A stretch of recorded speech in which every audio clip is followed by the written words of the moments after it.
Bueno, son las 8:08. Queremos analizar lo que está ocurriendo con la coyuntura política nacional y para eso saludamos y agradecemos al sociólogo Alberto Mayol. ¿Cómo estás, Alberto? Muy buenos días. Buenos días, Patricio, ¿qué tal? Mucho gusto. Sí, lo mismo digo yo. Eh, Alberto, en pocas palabras, ¿cómo vislumbras esto que aparece como un derrumbe estrepitoso del Frente Amplio o como una crisis?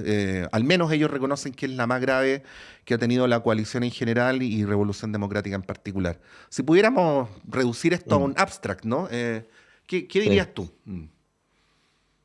A ver, yo diría un considerando y con ello deriva el argumento. Mm, Eh, toda, toda criatura biológica o social es muy frágil mientras es más joven. ujú, Eh, es muy complejo para cualquier formación de reciente creación, con poca historia, soportar golpes de gran tamaño. Requieren cuidados especiales. Em, y esa es la problemática, la complejidad de tener un éxito tan importante en tan poco tiempo. Considerando esto, una crisis de un cierto tamaño no es igual para una fuerza con un contenido histórico, con una larga data, respecto a lo que es una fuerza reciente. Y en ese sentido, y en segundo lugar, otro considerando es que para aquellas fuerzas políticas que nacen como relevantes en tanto un contenido fundamentalmente moral, sin tener mucho más que ofrecer que ese contenido moral, una caída en la dimensión moral es muy, muy grave. Considerando estos dos elementos, se deduce rápidamente que la crisis no solo es la más grande, sino que tiene efectos devastadores y el principal efecto para mí de todo esto es que el gobierno del presidente Boric queda, pasa de convertirse, cuando uno es un gobierno, uno forma un continente, ¿no? Un continente de formulaciones de poder que permiten sostener la dificultad de un gobierno, pero pasa a convertirse en un archipiélago hecho de algunos liderazgos específicos que son capaces de jugar el juego y de no naufragar en medio del océano. Y por tanto ya no es un gobierno, sino que es un conjunto de líderes que tienen algunos pocos van a tener que tener la capacidad de sostener todo el proyecto. mm. A ver, quedémonos en el primer considerando, Alberto, porque tú planteas esta fragilidad de ser joven, ¿no? Digo, para estos efectos. Es como si un niño anduviera solo por una ciudad peligrosa, ¿no? Mm. Entonces, si así fuera, entonces en política o en la gran política, ser joven, digo, no solamente en términos biográficos, sino también en términos de la pertenencia a organizaciones políticas de creación reciente, no sería una fortaleza como lo veníamos procesando desde hace algunos años, sino una debilidad, ¿no? Y hay quien podría decir entonces, bueno, pero este es un argumento que se puede usar para perpetuar la presencia de los mismos de siempre en la política, ¿no? ¿Cómo desentrañar esto para hablar sobre el valor de la política perdón, el valor de la juventud en la política? Porque como tú sabes bien, es una bandera también de superioridad que en su momento levantó el Frente Amplio en relación a quienes estaban instalados en el sistema político. Claro, lo que pasa es que, desgraciadamente, es de esos fenómenos que pertenecen a lo que llamaríamos los hechos de la causa, nomás.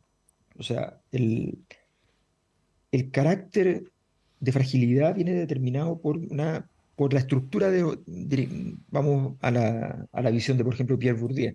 Ujú, Tú configuras una estructura de capitales, o sea, tu capital social, tu capital simbólico, tu capital económico, eh, tu capital cultural como persona o como grupo, se va formando y es inestable mientras no logre una estructuración importante, y es inestable en la medida que simplemente no se logre sostenerse en el tiempo.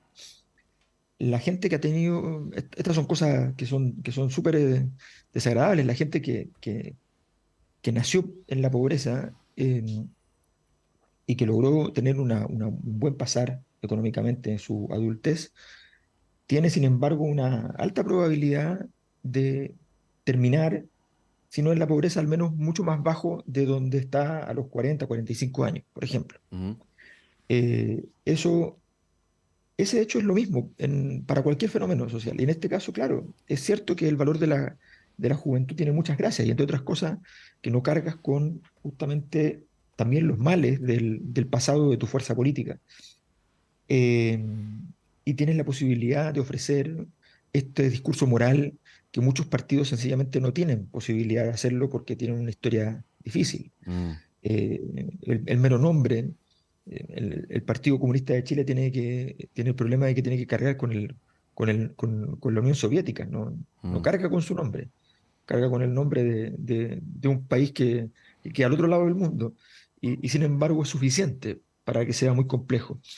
Entonces, la historia tiene no tener historia tiene sus ventajas, pero tiene esta gran desventaja, y por tanto, los niveles de cuidado tienen que ser muy importantes. Recordemos que hubo hace un tiempo una fuerza política que nació liderada por una de las víctimas de Caradima, ujú. y que tuvo las primeras semanas, semana y media, un surgimiento espectacular, con mucha gente muy interesada en esta fuerza nacida moralmente, ¿no? eh, y en menos de 10 horas se acabó. Ujú. Entonces, Misma es cosa con muy los importante legionarios de Cristo y con la caída del padre Maciel, po. O sea, también, una exactamente, congregación que llega a ser una de las más poderosas de la Iglesia Católica y que se desintegra en un par de años, ¿no? exactamente. Mm, Entonces, ese hecho tienes que saberlo, o sea, son las cosas que tienes que saber cuando tú has armado una fuerza nueva, y tienes que tener las prolijidades del caso. Y además se pensaba que las prolijidades del caso existían en en el Frente Amplio, y que no había, y fundamentalmente aquí estamos hablando, de momento estamos hablando fundamentalmente de Revolución Democrática. sí. ¿Ya? Alberto, sí, ¿cómo crees tú que se ha llevado durante estos años el Frente Amplio con la doctrina? ¿No? Porque, a ver, te voy a mencionar como dos tipos de argumentos en los cuales se irguió el Frente Amplio, ¿no? El primero es durante estos 30 años, quienes estuvieron en el gobierno o en el poder no hicieron todo lo que pudieron y entonces cuando nosotros lleguemos sí lo vamos a hacer. Primer argumento que hasta el momento no se ha podido honrar, ¿no? Y segundo argumento, somos moralmente superiores. Bueno, es como el resumen, tú sabes, la frase del ministro Jackson que resume todo lo que uno podría decir al respecto, ¿no? Que tampoco ha podido honrar a propósito de los últimos escándalos. Entonces uno dice, bueno, si no puedes erguirte en una cosa ni en la otra, que al menos te quede un cuerpo de ideas que te permita sostener un proyecto político, ¿no? Sí. Bueno, respecto a ese cuerpo de ideas, respecto a la doctrina, ¿no?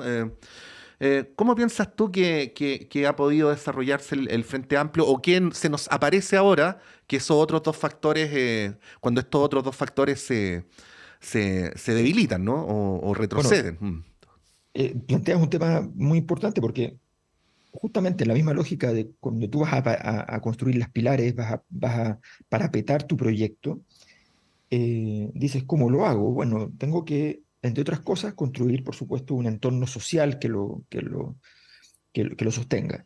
Eso existe en el Ujú. Frente Amplio, ¿ya? Esa idea como esa cosa irónica ya del ñuñoísmo, ¿no? Sí. Es que hay una configuración sociocultural realizada. Pero el elemento, dentro de ese elemento cultural, tiene que haber la base doctrinaria. La base doctrinaria más dura y la más blanda. Ujú. Un cuerpo de ideas que fundamenten la acción política de esto que es un proyecto político. Y para decirlo en simple, en el año 2017, desde la primaria, eh, el Partido Liberal y el Movimiento Libertario apoyaban la misma candidatura dentro del Frente Amplio. Ujú. ¿Ya? Para decirlo en simple, los anarquistas y los liberales estaban apoyando, no después de una serie de negociaciones, Ujú. ya en la primaria. O sea, tú ¿Ya? estás hablando de la primaria donde tú competiste con Beatriz Sánchez, ¿no? En esa comunidad Sí, donde yo sí, competí, sí. el partido, los libertarios y los liberales estaban apoyando a Beatriz desde el principio. O sea, para decirlo en términos caricaturescos, la fuerza más de derecha y la de más izquierda, ¿no? Claro, la fuerza de más derecha y de más izquierda, y la distancia, además, no solo es la de más derecha y la de más izquierda, sino que la distancia es mucha. O Ujú, sea, el anarquismo, o sea, la declaración de principios del movimiento libertario es una declaración de principios de un movimiento anarquista. ujú, ¿Ya? Y esa declaración de principios, naturalmente, no se suscribe, no suscribe la tesis de la democracia liberal, no suscribe, no puede suscribir el liberalismo dentro de las estructuras de la democracia liberal. eh, bueno, pero no importaba, no importaba. Entonces, cuando tú dices, claro, hay un trabajo doctrinario, ese trabajo doctrinario nunca tuvo un peso, nunca configuró ese espacio político, ujú. nunca importó. Y dado eso, es que también hay un factor de debilidad estructural, porque lo que interesaba era mantener el entorno. En realidad, por ejemplo, a Giorgio Jackson como líder del Frente Amplio, que era el líder administrativo real del Frente Amplio, siempre lo ha sido. Giorgio Jackson tenía la tesis en el fondo de que le incomodaba cualquier fuerza política que no fuera los herederos del movimiento estudiantil. O sea, era un entorno más bien social, más que un entorno intelectual y político. Y esa ausencia, al final estaban todos de acuerdo en una cosa muy sencilla, y que me parece muy bien que fuese así, que eran las políticas de carácter socialdemócrata, ¿no? Ujú. Esas eran las políticas públicas de carácter socialdemócrata. Y eso me parece muy bien, pero detrás de esto había supuestamente una playa de de distintas fuerzas políticas muy variadas, muy variadas, que la verdad cuesta mucho entender cómo sin un ejercicio intelectual se podía configurar ese proyecto. Sí, estamos conversando a esta hora de la mañana con Alberto Mayol. En lo que te voy a preguntar no hay necesariamente negligencia del Frente Amplio, porque ellos mismos han reconocido, Alberto, que su proyección de cuándo podían llegar al gobierno no era para esta vuelta, sino eventualmente para el 2026 o incluso para el 2030, ¿no? Todo se precipitó por una confluencia de circunstancias, pero bueno, la idea de prepararse para ser gobierno, que también en cierta medida tiene que ver con la doctrina, ¿ah? Porque está debidamente demostrado, y lo voy a decir con muchísimo respeto, que no se piense para nada que estoy diciendo algo con desdén, pero está demostrado que es mucho más fácil avanzar en agendas valóricas que en agendas de transformación de las estructuras de la sociedad y de relaciones de poder, ¿no? Eh, em, y por lo tanto, el argumento de si no se puede hacer solamente porque hay una mayoría en el Parlamento que lo impide, o tiene que ver con cómo uno piensa, ¿no? Los mecanismos de transformación de la sociedad a través del control del poder ejecutivo, creo que es una gran pregunta y que hay que hacérsela antes de proponerse llegar a la moneda, ¿no? ¿Qué podrías decir a ese Mm. respecto? ¿No? A ver, sí, la política no... El día que tú presentaste un candidato presidencial, no te puedes declarar explícitamente experimental, Ujú, aunque seas experimental. El día que tú presentas un candidato presidencial, existe la posibilidad remota probablemente de que ganes.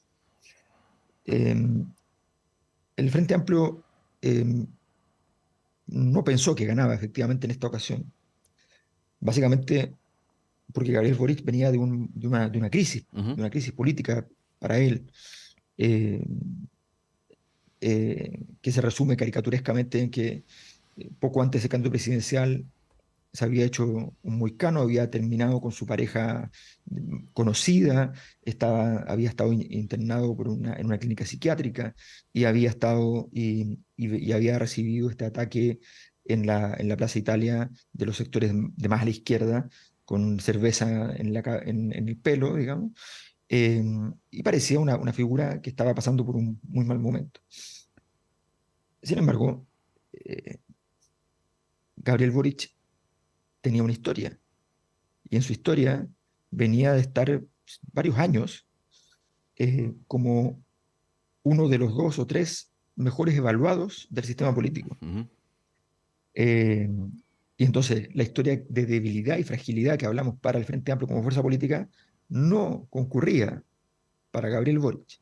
Ujú. O sea, es joven, pero con una alta experiencia y alta presencia en el tiempo. Eh, y por Bueno, ocho, tanto, 8 años diputado, ¿no? No lo olvidemos. no lo olvidemos, y Ujú. siendo diputado siempre con altísimas votaciones, y siendo un diputado que además sabíamos que hubiese ganado en el distrito que ganaba y en el otro también. Ujú. ¿No? Eh, entonces, considerando todo eso, se nos hace bastante claro eh, que, que había que considerar la posibilidad de que Gabriel Boric pudiera tener este resultado. Y eso, insisto, es una obligación de la fuerza política correspondiente. Yo creo que estamos en un momento de carácter inexcusable. Primero, era inexcusable, y quiero ser bien claro en esto, era bien evidente que Chile tenía un nivel de desgaste tan grande en las fuerzas políticas tradicionales, en las fuerzas del binominal, por decirlo así, que había una alta probabilidad de una fractura de esas estructuras tradicionales de la política post-dictadura, y que de los grupos de impugnación pudieran tomar un relevo. En todas partes estaba ocurriendo que había una impugnación a las fuerzas tradicionales y aparecían posibles relevos. En el caso chileno, como hemos visto, ha sido mucho más intenso en otras partes. Por poner un ejemplo que es parecido, en el caso español, Podemos no pudo con el PSOE Ujú. y Vox no pudo con el PP. Ujú. En el caso chileno, el Frente Amplio pudo fácilmente con la concertación y con el Partido Socialista, Ujú. y pudo por derecha republicano con toda la estructura UDI, RN, Evópoli, el viejo Partido Nacional, por decirlo así, Ujú.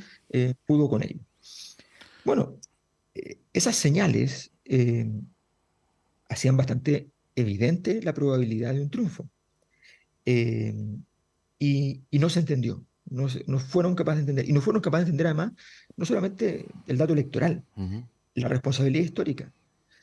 Chile, desgraciadamente, eran muy jóvenes, Giorgio Jackson y Gabriel Boric, Camila Vallejo, para poder liderar presidencialmente el proceso posterior al movimiento estudiantil. Pero Chile lleva al año de hoy 12 años de explicitación de la crisis política institucional que se develó el año 2011. Y la respuesta política a esa crisis necesariamente iba a pasar de modo preferente o de modo casi preferente, pero de modo muy importante, por esas fuerzas que hoy día llamamos el Frente Amplio, porque son los únicos líderes que en todo este ciclo de crisis lograron levantarse. Ujú. No se levantaron los líderes de este ciclo de crisis del movimiento No Más FP, no lograron llegar a los niveles de peso de estos líderes. No hubo liderazgos el 2019 para el estallido. Los únicos líderes que surgieron de esta impugnación eran ellos, y por tanto no había quien más recurrir como país para resolver esta crisis. Y tú no puedes decirle a la historia que tiene que demorarse porque tienes que llegar a tu cumpleaños. Sí. Alberto, me quería quedar justo ahí porque en este momento, ¿no? Que es un momento donde tanto el gobierno como el Frente Amplio y Revolución Democrática lo están pasando mal, hay mucha gente que, digo, del sistema político, ¿no? Que procesa esto con una indisimulada satisfacción, ¿no? Esta vieja idea de sentarse a ver pasar el cadáver del enemigo, ¿no?